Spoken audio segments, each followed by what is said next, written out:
Hello दोस्तों, नमस्कार and welcome to GS point. मैं रत्नेश कुमार गिरी आपका एक बार फिर से सभी दोस्तों का जीएस पॉइंट चैनल में स्वागत करता हूं। तो दोस्तों, आज का टॉपिक है अक्षांश, लैटिट्यूड एंड लॉन्गिट्यूड, यानी अक्षांश और देशांतर।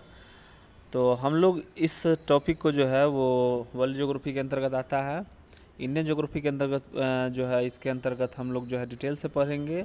अक्षांश क्या होता है, देशांतर क्या होता है, भारत कौन सा गोलार्ध में है, जो है उत्तरी गोलार्ध, दक्षिणी गोलार्ध, अक्षांश रेखा, देशांतर रेखा कितने हैं और कौन सी किसको अक्षांश रेखा बोलते हैं और देशांतर रेखा बोलते हैं। तो बहुत ही अच्छा जो है वो वीडियो आने वाला है। तो आशा करता हूँ कि आप लोगों को ये भी वीडियो अच्छा लगेगा और आप लोग ऐसे ही प्यार बना के रखिए। मैं अच्छे अच्छे कंटेंट्स आप लोग के लिए लेके आऊँगा। तो दोस्तों, वीडियो स्टार्ट करने से पहले अगर आपको अच्छा लगेगा मेरा वीडियो तो प्लीज़ लाइक, सब्सक्राइब और शेयर कीजिएगा और बेल आइकन को दबा लीजिएगा, जिससे कि आने वाले जो वीडियो होगा मेरा उसका नोटिफिकेशन आपको मिल जाए। तो चलिए आज स्टार्ट करते हैं हम लोग। तो अक्षांश और देशांतर होता क्या है दोस्तों? पहले तो आप लोग जो है इसको इंग्लिश का इसका वर्ड है वो भी आप पढ़ लीजिएगा। Latitude and longitude. तो अक्षांश रेखा को लैटिट्यूड बोलते हैं और देशांतर रेखा को क्या बोलते हैं? लॉन्गिट्यूड बोलते हैं। तो देखिए दोस्तों, अक्षांश और देशांतर कोई रेखा नहीं है, ये काल्पनिक रेखा है।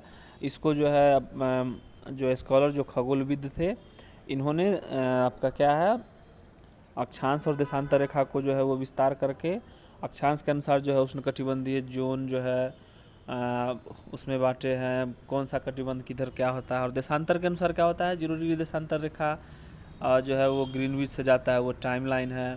फिर 180 डिग्री आपका क्या अंतर्राष्ट्रीय तिथि रेखा है। तो मैं एक एक बारी बारी से जो है सबको पॉइंट जो है वो क्लियर करूँगा और इससे जो है आपको एनटीपीसी ही नहीं, आपको रेलवे ही नहीं, बस यूपीएससी और स्टेट पीसीएस में भी आपको फ़ायदा मिलेगा।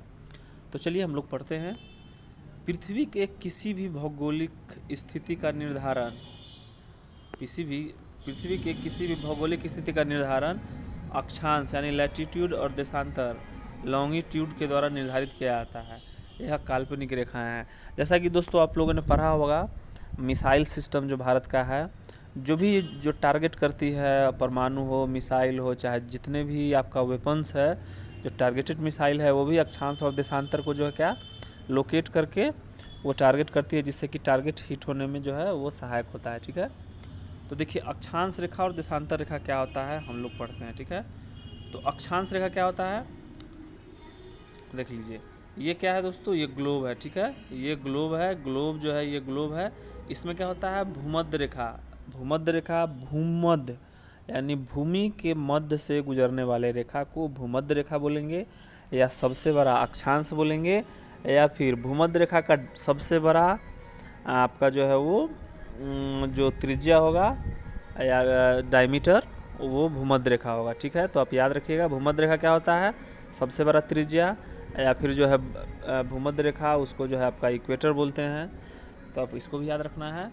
तो पृथ्वी के भूमध्य यानी पृथ्वी के केंद्र से गुजरने वाली वह रेखा जो एक गोलार्ध है, यानी एक गोला में, यानी एक आपका जो है वो आपका जो है ग्लोब में सबसे बड़ा है। यानी सबसे बड़ा कौन सा होगा दोस्तों, ये होगा। ठीक है। यानी ग्लोब पर खींचा गया सबसे बड़ा जो है मध्य से जाने वाली रेखा को भूमध्य रेखा बोलते हैं, जैसा कि आप लोग को पता ही है। और ये क्या होता है, ये समानांतर होता है, जैसा कि आप देख रहे हैं ये समानांतर होता है, और लास्ट में ये बिंदु के रूप में जो है वो चला जाएगा, यानी ये समानांतर होगा। यानी इसके बीच का डिफरेंस जो होगा दोस्तों वो भी समानांतर होगा। ठीक है। तो भूमध्य रेखा के समानांतर खींचे जाने वाले रेखा को क्या बोलते हैं, अक्षांश रेखा बोलते हैं। ये जो है इसको हर 1 डिग्री पर जो है वो खींचा जाता है। जैसे कि सेंटर सपोज मानते हैं 1 डिग्री होगा, 2 डिग्री होगा, 3 डिग्री होगा, 4 डिग्री, ऐसे करते करते 90 ऊपर होगा, 90 नीचे होगा। तो मैं आपको बताऊंगा आगे वाले पेज में। मैं बस आपको इसमें समझाना चाहता हूँ कि अक्षांश रेखा किसको बोलते हैं और देशांतर रेखा किसको बोलते हैं। तो अक्षांश रेखा आपको लिख भी सकते हैं, भूमध्य रेखा के समानांतर खींची गई रेखा को अक्षांश रेखा बोलते हैं, और अक्षांश रेखा के बीच के जो क्षेत्र होता है उसको जोन बोलते हैं। ठीक है। और अब हम लोग चलिए चलते हैं देशांतर रेखा। तो देशांतर रेखा में क्या होता है दोस्तों, देख लीजिए। देशांतर रेखा क्या है, देशांतर रेखा यानी दो ध्रुवों को, कौन सा है दोस्तों, उत्तरी ध्रुव है और दक्षिणी ध्रुव है, यानी दो ध्रुवों को मिलाने वाली रेखा को देशांतर रेखा बोलते हैं, ठीक है। और उसके समानांतर खींचा जाता है, यानी ठीक है दोस्तों, दो ध्रुवों को मिलाने वाली रेखा को क्या बोलेंगे, दो ध्रुवों को मिलाने वाली रेखा को देशांतर रेखा बोलेंगे। और ये जो है क्या होता है, ये भूमध्य रेखा पे इसका दूरी सबसे ज़्यादा होगा, और या बीच में या पोल पे जो होगा वो जीरो के रूप में होता है, ठीक है। तो आपको इसको याद रखना है, ठीक है। मैं आगे का वीडियो में सब बताऊंगा देशांतर रेखा किसको डिनोट करता है, अक्षांश रेखा किसको डिनोट करता है। चलिए अब हम लोग पढ़ते हैं, ठीक है। अक्षांश रेखा क्या होता है, देखिए हम लोग जो ये पृथ्वी हम लोग जो पढ़े थे ग्लोब, नॉर्मली ये जो ग्लोब होता है दोस्तों, तो ग्लोब भूमध्य रेखा, तो भूमध्य रेखा, तो सपोज मान लीजिए ये ग्लोब है, तो क्या होगा, भूमध्य रेखा जो होगा तो ये आगे से जो जाएगा वो वृत्त के रूप में होता है, ठीक है। एक ग्लोब अगर आप लोगों ने देखा होगा तो वो वृत्त के रूप में होता है। अगर 0 डिग्री भूमध्य रेखा है तो वो चारों तरफ जो है एक रिंग या फिर गोला जो है उसके पूरा पेरीमीटर को छूता है, ठीक है। यानी भूमध्य रेखा जो क्या होता है, पृथ्वी के आपका जो है मध्य से गुजरने वाली रेखा को भूमध्य रेखा बोलते हैं, जो कि एक सर्कल के रूप में होता है, रिंग के रूप में होता है, ठीक है। देशांतर रेखा तो आप लोगों ने पढ़ा ही है, दो ध्रुव को मिलाने वाली रेखा को देशांतर रेखा बोलते हैं, ठीक है। और उसके बाद अक्षांश और देशांतर रेखा, जिसे देख रहे हैं अक्षांश रेखा क्या है, ये हो गया, देशांतर रेखा हो गया, ये हो गया। यानी अक्षांश और देशांतर रेखाओं के मिलन मतलब मिलाने से, यानी अक्षांश और देशांतर रेखा का जब एक ग्लोब पे दर्शाएंगे या फिर कोई कहीं भी दर्शाना होगा हम लोग को, तो उसको क्या बोलते हैं, ग्रिड बोलते हैं, ठीक है। ये ग्रिड जो है दोस्तों क्वेश्चन पूछा गया है, ठीक है। अक्षांश और देशांतर रेखा को दर्शाने के बाद जो उसका छवि बनता है या फिर एक ही ग्लोब पर दर्शाते हैं तो उसको क्या बोलेंगे, तो उसको ग्रिड बोलते हैं, ठीक है, आप याद रखिएगा।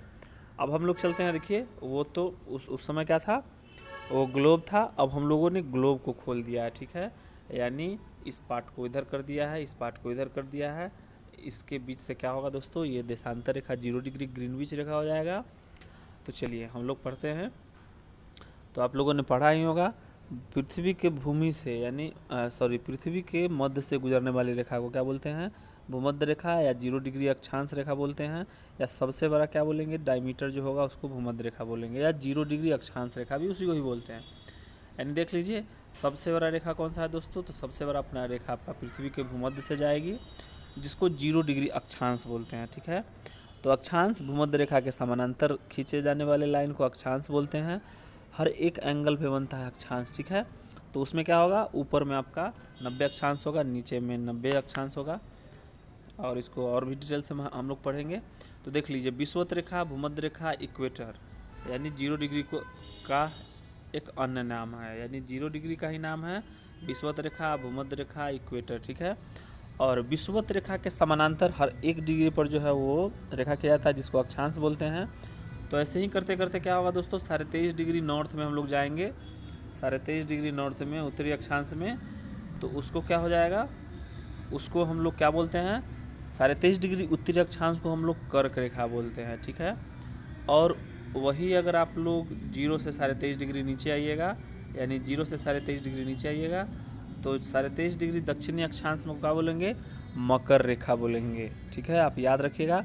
23.5 डिग्री नॉर्थ में आपका अक्षांश को बोलेंगे कर्क रेखा, 23.5 डिग्री आपका जो है साउथ में यानी 0 डिग्री से उसको बोलेंगे मकर रेखा, ट्रॉपिक ऑफ कैप्रिकॉर्न बोलेंगे, मकर को बोलते हैं, ट्रॉपिक ऑफ कैंसर बोलते हैं कर्क रेखा। अगर आप लोगों ने दोस्तों रांची का सफ़र किया होगा, चाहे भारत के 8 राज्यों से जो भूमध्य रेखा होकर जाती है, तो मैंने ये आपका जो है भारत का जो इंडिया का जो ज्योग्राफी मैंने पढ़ाया है, भारत की स्थिति और विस्तार, उसमें मैंने बता के रखा है, और उसमें जो है मैंने बहुत ही अच्छे से पढ़ाया है। साथ में उसके बाद हिमालय का वर्णन भी पढ़ाया है, और झील और बहुत सारे बंदरगाह भी मैंने पढ़ा दिया है। तो मैं इसके डिस्क्रिप्शन में लिंक दे दूँगा उसका, आप उस पर जाके आप उसको देख सकते हैं। अगर आप लोगों ने उसको नहीं देखा है तो आप एक बार उसको जाके देख लीजिएगा, जिससे कि आपका आने वाले पॉइंट जो है वो क्लियर हो जाए, ठीक है। यानी भूमध्य रेखा के समानांतर खींची गई रेखा को इक्वेटर विषुवत रेखा बोलते हैं। उसके ऊपर में 23.5 जाएंगे तो क्या होगा, कर्क रेखा। उसके दक्षिण में जाएंगे तो क्या हो जाएगा, उसके दक्षिण में जाएंगे तो ट्रॉपिक ऑफ कैप्रिकॉर्न यानी मकर रेखा बोलते हैं। और दोस्तों अगर 0 से 66 66.5 आएंगे आपका साउथ में, तो क्या बोलेंगे उसको? अंटार्कटिका वृत्त बोलते हैं, ठीक है, अंटार्कटिक सर्कल यानी वृत्त बोलेंगे। और आपका अगर 0 से ऊपर में आपका बढ़ते हैं तो इसको क्या बोलेंगे? 66.5 डिग्री अक्षांश को आर्कटिक वृत्त बोलते हैं। तो ये आसान है याद करना, कहें कि ऊपर में उत्तरी ध्रुव को आर्कटिक जो है उसमें बोलते हैं, दक्षिणी को अंटार्कटिक बोलते हैं, तो आपको पता ही होगा। अब चलिए नेक्स्ट चलते हैं हम लोग, और मैं सब बताऊंगा कि मकर रेखा पे कितने देश है, कर्क रेखा पे कितने देश है, और मैंने भारत के कर्क रेखा में जो भी स्टेट थे उसको क्रमबद्ध वाइज से और ट्रिक के माध्यम से भी आपको पढ़ा लिया है। अगर आप लोगों ने नहीं देखा होगा तो एक बार मैं गुजारिश करता हूं कि आप लोग जाके एक बार पढ़ें, जिससे कि आपका आने वाले जो जितने भी आपका पॉइंट होगा वो सब क्लियर हो जाएगा, ठीक है। अब हम लोग स्पेशली अक्षांश और देशांतर के बारे में पढ़ेंगे, क्योंकि इससे जो है आपका जो है लॉजिकल क्वेश्चन पूछा जाता है। अगर आप लोगों ने एक बार इस वीडियो को पढ़ लेना है तो इसके बाद आपसे वो क्वेश्चन नहीं छूटेगा। अक्षांश रेखा यानी भूमध्य रेखा के समानांतर, देख लीजिए भूमध्य रेखा कौन है? 0 डिग्री के समानांतर ग्लोब के पूर्व से पश्चिम की ओर खींची गई काल्पनिक रेखा को अक्षांश रेखा बोलते हैं, ठीक है। यानी भूमध्य रेखा के समानांतर पूर्व से पश्चिम यानी भूमध्य रेखा के समानांतर खींची गई रेखा को अक्षांश रेखा बोलते हैं। यह काल्पनिक रेखाओं को अक्षांश बोलते हैं। दोस्तों ये काल्पनिक रेखा है, न कि पृथ्वी पर खींचा गया है, ठीक है। भूमध्य रेखा के उत्तर और दक्षिण में 1-1 डिग्री के अंतराल पर लगभग 90 अक्षांश वृत्त है। यानी अगर भूमध्य रेखा के नीचे आइएगा तो ये अगर सेंटर मानिएगा तो यहाँ से हर 1 डिग्री पे क्या है दोस्तों, वो खींचा गया है। लास्ट में ये 0 जो बचेगा तो क्या होता है, आप लोग ने पढ़ा ही होगा। तो भूमध्य रेखा के समानांतर खींची गई को अक्षांश बोलते हैं। हर 1 डिग्री पर लाइन खींचा गया है, लास्ट में 0 पे जाता है। यानी भूमध्य रेखा जो है वो उत्तरी गोलार्ध और दक्षिणी गोलार्ध को भी बांटती है, ठीक है। यानी भूमध्य रेखा जो है, अगर ये जो भूमध्य रेखा है इसके नीचे में क्या होगा? दक्षिणी गोलार्ध, और उसके ऊपर में क्या होगा? उत्तरी गोलार्ध। यानी उत्तरी गोलार्ध में 90 होगा क्या? उत्तरी गोलार्ध में 90 अक्षांश वृत्त होंगे और 90 दक्षिणी गोलार्ध में होंगे। टोटल कितना हो जाएगा? 180, या प्लस इक्वेटर को एक जोड़िएगा तो 181 हो जाएगा क्या? अक्षांश हो जाएगा, ठीक है। आप ये कीवर्ड मतलब बहुत ही अच्छा पॉइंट है, आप लोग नोट कीजिएगा, यूपीएससी का क्वेश्चन पूछा गया है। यानी भूमध्य रेखा के उत्तर और दक्षिण में 1-1 डिग्री के अंतराल पर 90 अक्षांश वृत्त है, न कि रेखा है, ठीक है। मतलब 90 रेखाएं हैं, वृत्त हैं, और 2 अक्षांश रेखाओं के मध्य 111 किलोमीटर होती है, ठीक है। यानी कोई भी रेखा क्या होता है दोस्तों, जिसका पार्टिकुलरली कोई लंबाई हो, ठीक है। लेकिन ये बिंदु के रूप में 2 जो ध्रुव होता है, अच्छा इसका ध्रुव और इसका ध्रुव 0 के रूप में हो जाएगा, जिससे अगर आपको अक्षांश रेखा पूछा जाए तो 181 - 2, यानी -2 कब करेंगे? जब अक्षांश रेखा पूछा जाए, क्योंकि रेखा जो है उसका कुछ लंबाई होता है, लेकिन ध्रुव पे 0 बुंदका के रूप में यानी 0 पॉइंट के रूप में है, इसीलिए अक्षांश रेखा में 179। और टोटल अक्षांश आपसे पूछे तो 90 ऊपर, जैसा कि मैंने आपको बताया है। रेखाएं नहीं होगा, अक्षांश की कुल संख्या 181 होगी, ठीक है। और अगर उत्तरी ध्रुव दक्षिणी ध्रुव के बिंदु को माना जाए तो अक्षांश रेखाएं की संख्या कितने हो जाएगी? 179 हो जाएगी। क्या है कि दोस्तों ध्रुव पर जो 2 बिंदु है उसको रेखा में ना गिन के उसको बिंदु के रूप में यानी 0 पॉइंट के रूप में गिनते हैं, जिससे कि वो दोनों को घटा देना पड़ता है अगर अक्षांश रेखा पूछे तो। वैसे टोटल अक्षांश पूछे तो आप 181 मारिएगा, और रेखा पूछे तो 179 मारिएगा, ठीक है। और देख लीजिए यहाँ पे, जैसा कि नीचे वाले आपका जो है उसमें मैंने बताया है कि इक्वेटर है, ठीक है। इक्वेटर है तो उसके हर 1 डिग्री पर लाइन खींचा गया है, ठीक है। वैसे ही नॉर्थ पोल में जाएंगे तो क्या हो जाएगा? 90 ऊपर हो जाएगा, 90 नीचे हो जाएगा अक्षांश टोटल, अब प्लस 1 भूमध्य रेखा को लेंगे यानी 181 आपका अक्षांश हो गया, ठीक है। और अक्षांश रेखाएं पूछेगी तो वो ध्रुव पे जो पोल के रूप में 0 है और 0 है उसको घटा देना होगा, जिससे कि आपको एक भी डाउट क्लियर नहीं रहेगा। मैं बताता हूँ, अक्षांश रेखा 179 और टोटल अक्षांश 181, ठीक है। आशा करता हूँ दोस्तों कि आप लोग का ये जो कन्फ्यूज़न होगा मुझे भी कन्फ्यूज़न था, लेकिन मैंने दोस्तों पढ़ के और आपको पढ़ाने के माध्यम से मेरा भी कन्फ्यूज़न में दूर हुआ है। तो चलिए याद रखिएगा, 2 अक्षांश रेखाओं के मध्य 111 किलोमीटर होता है, और ये दूरी जो होता है दोस्तों समानांतर होता है, क्योंकि अक्षांश रेखा जो होती है समानांतर रहती है। देशांतर रेखा पोल पे जो आपका 0 किलोमीटर हो जाएगा, और आपका विषुवत रेखा पे सबसे ज़्यादा होता है, इसलिए हम लोग जो है वो उसका एक एवरेज लंबाई मापे हैं। ठीक है, अब देखिए अक्षांश रेखाएं कुछ 2 अक्षांशों के मध्य के दूरी को जोन बोलते हैं, यानी यहाँ से जीरो से लेके 1 अगर होगा तो 1 डिग्री, तो यानी 2 अक्षांश रेखाओं के मध्य दूरी जो होता है उसको जोन बोलते हैं। सबसे बड़ी अक्षांश रेखा या विषुवत अथवा भूमध्य रेखा होती है। ठीक है, सबसे बड़ी होती है। ठीक है, भूमध्य रेखा की कुल लंबाई ऐसे तो 40,076 देता है, लेकिन एग्जैक्ट लंबाई अगर आपको पूछे UPSC वगैरह में, स्टेट PCS में, तो 40,075.16 आपको मारना पड़ेगा। ठीक है, तो अक्षांश टोटल 181, अक्षांश रेखा है 179, और उत्तरी गोलार्ध में आपका जो होता है, गोलार्ध तो आप लोग समझ ही गए होंगे, भूमध्य रेखा के समानांतर जो है ऊपर वाला जो होगा उत्तरी गोलार्ध, नीचे में होगा उसको दक्षिणी गोलार्ध बोलते हैं। इसलिए जो है भारत क्या है, उत्तरी गोलार्ध में है। और देशांतर पढ़ेंगे तो हम लोग, आप यहाँ से इसका ये क्लियर हुआ कि भारत कौन सी गोलार्ध में है, भारत उत्तरी गोलार्ध में है। अब जब हम लोग देशांतर पढ़ेंगे तो भारत का विस्तार एग्जैक्ट जो है इंटरव्यू में आपसे अगर पूछा जाए तो भारत उत्तर पूर्वी गोलार्ध में बोलना पड़ेगा आपको। भारत का जो है एक्चुअली विस्तार जो है उत्तर पूर्वी देशांत जो है वो गोलार्ध में है। चलिए हम लोग नेक्स्ट चलते हैं।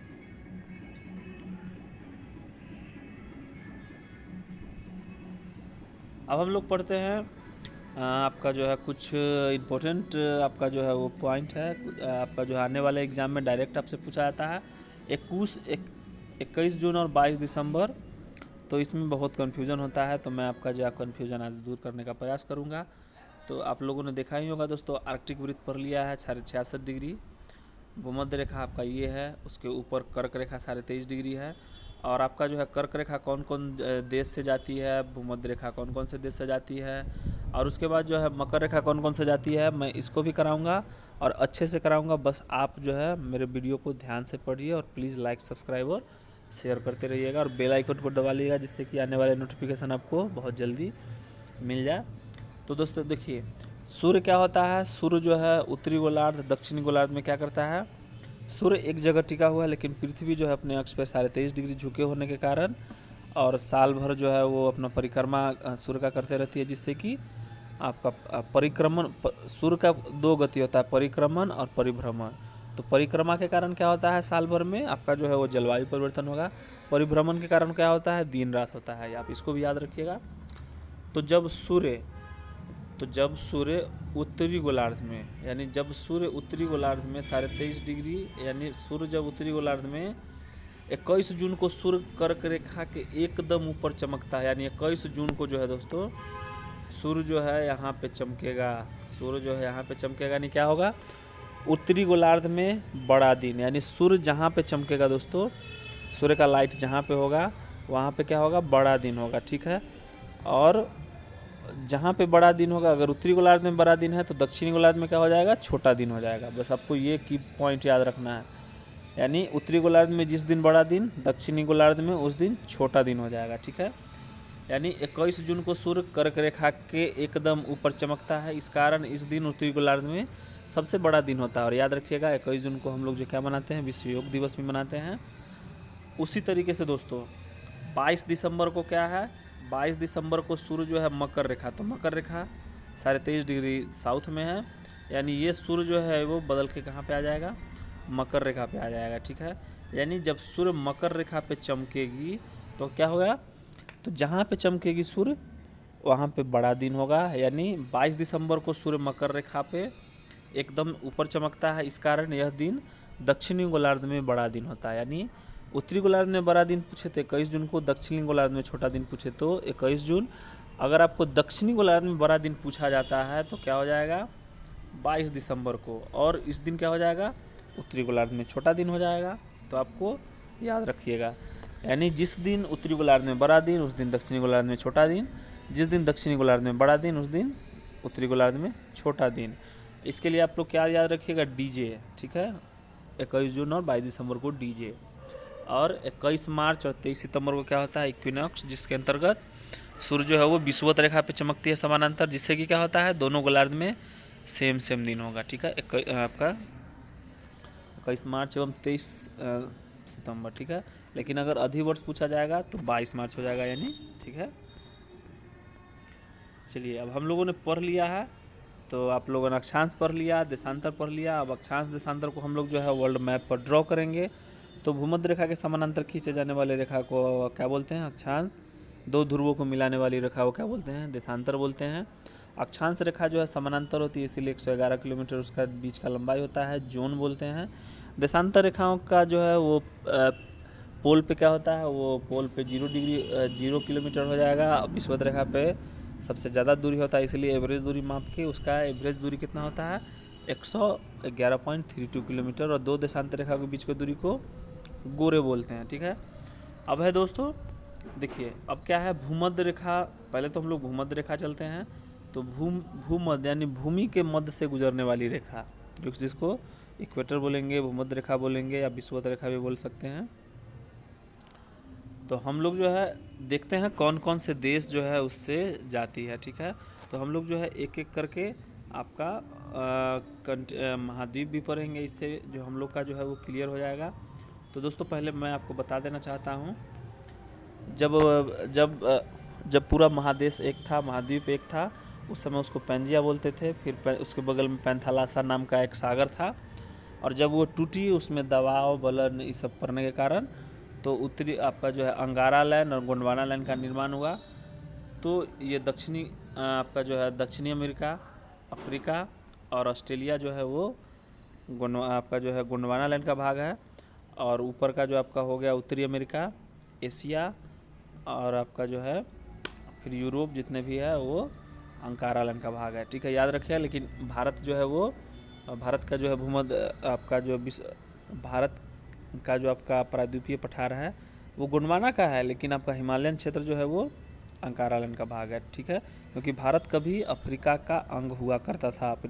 अफ्रीकन कॉन्टिनेंट जो है उस पार्ट का उस भाग जो है अंगारा लैंड का अंग हुआ करता था। लेकिन भारत जो है 20 सेंटीमीटर लगभग खिसकते जो है वो अभी जाके आपका क्या हुआ है, एशिया में जाके टकराया है, जिसके कारण वलय पड़ने के कारण आपका हिमालय का निर्माण हुआ है, जो कि एक वलित पर्वत अभी का है। तो चलिए दोस्तों, हम लोग जो है बिना देरी किए हुए हम लोग उतना ही पढ़ना है हम लोग को जितना कि आपको एग्ज़ाम में पूछा जाए। हम लोग को एक्स्ट्रा कुछ नहीं पढ़ना है, क्योंकि सिलेबस बहुत बड़ा है। तो देख लीजिए, भूमध्य रेखा यानी क्या है, ये दोस्तों इक्वेटर है। ठीक है, अब तो इक्वेटर में दिक्कत नहीं होना चाहिए। इक्वेटर कौन सा होता है, यानी ये भूमध्य रेखा आपका ये अक्षांश रेखा हो गया, ये देशांतर रेखा हो जाएगा, याद है आपको। तो चलिए, भूमध्य रेखा 13 देश से होकर गुजरती है। अब देखिए, दक्षिणी अमेरिका में हम लोग चढ़ते हैं, कोलंबिया, इक्वाडोर, कोलंबिया और ब्राज़ील। देख लीजिए, कोलंबिया आपका क्या है, इक्वाडोर पहले यहाँ पे चलते हैं, फिर कोलंबिया यहाँ पे हो गया, फिर आपका ब्राज़ील यहाँ पे हो गया। ठीक है, इक्वाडोर, कोलंबिया और ब्राज़ील। उसके बाद हम लोग अफ्रीका में चलते हैं, तो साओ टोम एंड प्रिंसिपल आपका जो है वो एक द्वीप है जिससे गुजरती है। फिर उसके बाद रिपब्लिक ऑफ कांगो है, रिपब्लिक ऑफ कांगो आपका वहाँ पे है। फिर उसके बाद गैबोन है। फिर उसके बाद कौन सा है दोस्तों, उसके बाद जो है डेमोक्रेटिक रिपब्लिक ऑफ कांगो है। उसके बाद जो है युगांडा हो गया। उसके बाद हम लोग क्या पढ़ते हैं, उसके बाद केन्या हो गया, उसके बाद सोमालिया हो गया। याद रखिएगा दोस्तों। और मालदीव भी है, अफ्रीका का ही कंट्री है। आपका जो है मालदीव है वो हो गया। और एशिया में क्या हो जाएगा, मालदीव हो गया, इंडोनेशिया हो गया, और उसके बाद जो है किरीबाती हो गया। किरीबाती आपका जो है लास्ट में आपका यहाँ पे पड़ता है। एशिया का याद रखिएगा, मालदीव, इंडोनेशिया, किरीबाती। और दक्षिण अमेरिका से इक्वाडोर, कोलंबिया, ब्राज़ील। और अफ्रीकन कंट्री भी जितने भी हैं, साओ टोमा और प्रिंसिपी, गैबोन, कांगो, गणराज्य, युगांडा, केन्या और सोमालिया। तो दोस्तों, मैंने इसका जो है वर्ल्ड का जो जितने भी राजधानी है, राजधानी है, मैंने उसको भी करवा दिया है। तो आप मेरे चैनल में जाके आप उसको भी देख सकते हैं, क्योंकि आपको राजधानी से भी क्वेश्चन पूछा जाता है। चलिए, अब हम लोग पढ़ते हैं मकर रेखा। तो दोस्तों, मकर रेखा कहने का मतलब आपके दिमाग में आ जाना चाहिए 23.5 डिग्री साउथ, यानी 23.5 डिग्री दक्षिणी गोलार्ध में जो रेखा होती है उसको क्या बोलते हैं, मकर रेखा बोलते हैं। ये दोस्तों है 10 देश से होकर जाती है। तो दक्षिणी अमेरिका का आपका दक्षिणी अमेरिका महादेश जो है उससे कौन कौन सी है, तो देख लीजिए चिली है, उसके बाद जो है अर्जेंटीना है, उसके बाद जो है कौन सा है दोस्तों, पराग्वे है, और उसके बाद कौन सा है दोस्तों, ब्राज़ील है। ठीक है, याद रखिएगा। पराग्वे क्या है, लैंडलॉक देश है, इसको भी आप लोग याद करते चलिएगा। फिर उसके बाद आपको जो है हम लोग ब्राज़ील में इस अफ्रीका में आते हैं। तो 5 नंबर में देख लीजिए दोस्तों आप लोग नमीबिया है। 6 नंबर में देख लीजिए दोस्तों आप लोग बोत्सवाना है। ठीक है, देख लीजिए नमीबिया है, बोत्सवाना है। 7 नंबर में दक्षिण अफ्रीका है। ठीक है दोस्तों, उसके बाद मोजाम्बिक है और मेडागास्कर है। ठीक है, ये हो गया अफ्रीकन कंट्री। और एक आपका ऑस्ट्रेलिया हो गया। ठीक है, ऑस्ट्रेलिया कॉन्टिनेंट जो है उससे आपका मकर रेखा होकर गुजरती है, ये भी याद रखना है। ठीक है, तो लगभग आप लोग 1 से 2 बार अगर इस वीडियो को देखते हैं तो आपका प्रॉब्लम नहीं होनी चाहिए। ठीक है, और कर्क रेखा से लगभग 18 देश से होकर गुजरती है। ठीक है, तो कर्क रेखा यानी 23.5 डिग्री नॉर्थ, यानी 23.5 डिग्री उत्तरी में जो उत्तर में जो है उसको ट्रॉपिक ऑफ कैंसर बोलते हैं, कर्क रेखा बोलते हैं, जो कि भारत से भी होके जाती है। अब हम लोग देखते हैं दक्षिणी अमेरिका महादेश में, उत्तरी अमेरिका महादेश में।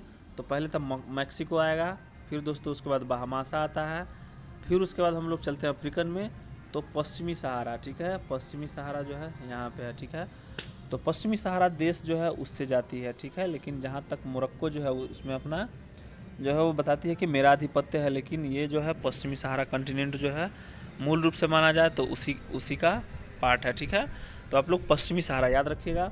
उसके बाद जो है मॉरिटानिया है। ठीक है दोस्तों, उसके बाद जो है मॉरिटानिया देख रहे हैं। उसके बाद माली भी है, अल्जीरिया है, नाइजर है, लीबिया है, और चाड से भी जाता है दोस्तों, आप याद रखिएगा, चाड से भी जाता है। अगर वर्ल्ड मैप आप लोगों ने पढ़ा होगा या फिर अगर आप लोगों के वर्ल्ड में बगल में अगर वर्ल्ड मैप होगा तो आप लोग देख सकते हैं। आप चार्ट का जो ऊपरी भाग है, सबसे ऊपरी भाग उससे होकर गुजरती है। फिर हम लोग जो है मिस्र में आते हैं, हो गया आपका उत्तरी अमेरिका का आपका 2 हो गया, और उसके बाद जो है हम लोगों ने अफ्रीका पढ़ा। अब हम लोग एशिया में आते हैं, तो सऊदी अरब, संयुक्त अरब अमीरात और ओमान, यानी खाड़ी कंट्री 3 गो हो गया।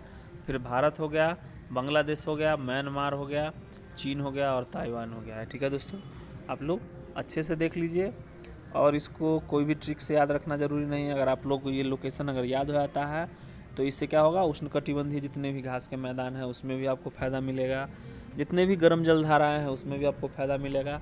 क्योंकि गर्म जलधारा क्या होता है दोस्तों, भूमध्य रेखा से उत्तर की तरफ, यानी भूमध्य रेखा से जो ध्रुव की ओर चलेगी उसको गर्म जलधारा होगा, और ध्रुव से जो भूमध्य रेखा की ओर चलेगी उसको ठंडा जलधारा बोलते हैं। तो अगर आप लोगों को कर्क रेखा, मकर रेखा और विषुवत रेखा के बीच के कंट्री अगर पता होगा तो आप लोग क्या है, उससे आपको रेगिस्तान हो, गर्म मरुस्थल हो, उसके घास के मैदान हो, ये सब भी आपको क्लियर हो जाएगा। तो आशा करता हूँ कि आप लोग वर्ल्ड मैप देखते होंगे। चलिए नेक्स्ट चलते हैं। अब हम लोग पढ़ते हैं देशांतर रेखा। ठीक है, क्योंकि जितने भी हम लोगों ने मकर रेखा, कर्क रेखा ये पढ़ा था वो क्या था, अक्षांश के अनुसार विस्तार था। ठीक है, वैसे मैंने आपको देशांतर तो पढ़ा ही दिया है। 2 ध्रुवों को मिलाने वाली रेखा को देशांतर रेखा बोलते हैं। ठीक है, और 0 डिग्री देशांतर आपका ये हो गया। इसके अनुसार क्या होगा जाएगा, सपोज मान लीजिए आपका ये 2 ध्रुव है, 2 ध्रुव के बीच से रेखा गई है, इसको 0 डिग्री देशांतर रेखा बोलते हैं। इसके पूर्व में जाइएगा, इसके अगर पूर्व में जाते हैं तो 180 देशांतर, और इसके अगर पश्चिम में जाते हैं तो 180 डिग्री देशांतर। ठीक है दोस्तों, यानी टोटल कितना अक्षांश हो गया, टोटल कितना देशांतर हो गया, 360 हो गया। और पृथ्वी को इसे भी जो हम लोग 360 डिग्री के एंगल में बांटते भी हैं। उत्तरी ध्रुव और दक्षिणी ध्रुव, यानी उत्तरी ध्रुव और दक्षिणी ध्रुव को मिलाने वाली रेखा को काल्पनिक रेखा जो उसको देशांतर बोलते हैं। ध्रुवों से भूमध्य रेखा की ओर जाने पर देशांतर रेखाओं के बीच दूरी बढ़ती है, यानी ध्रुव पर मैंने बताया है 0 किलोमीटर के रूप में होगा, लेकिन आप देख लीजिए यहाँ से यहाँ जो है भूमध्य रेखा पे सबसे ज़्यादा लंबाई होगा। ठीक है, जैसा कि एरो के साथ भी आपको बताया गया है। ठीक है, इसीलिए हम लोग इसका एक औसत दूरी लेते हैं। ठीक है, जैसा कि आप लोगों ने मैथ में बनाया होगा, जो हम लोग जो स्विमिंग पूल है उसका जो है लंबाई लेते हैं, तो पहले अगर 4 है, लास्ट में अगर 8 है गहराई, तो दोनों को 8 4 12 जोड़ को 2 से भाग देते हैं, यानी एवरेज हाइट उसका 6 फीट लेते हैं। ठीक है, उसी तरीके से हम लोग जो है यहाँ का डिस्टेंस, यहाँ का डिस्टेंस, यहाँ का डिस्टेंस, यहाँ का पूरा का कैलकुलेट करके जो है एक आपका औसत दूरी ले लेता है, जिसको क्या बोलते हैं, दो देशांतर रेखाओं के सबसे अधिक दूरी भूमध्य रेखा पे होती है और लगभग 111.32 किलोमीटर इसका आपका एवरेज दूरी माना गया है। ठीक है, अब हम लोग चलते हैं, अब ग्लोब को खोल दिए हैं, अब हम लोग क्या करेंगे, GMT यानी ग्रीनविच मीन टाइम के अनुसार चलते हैं।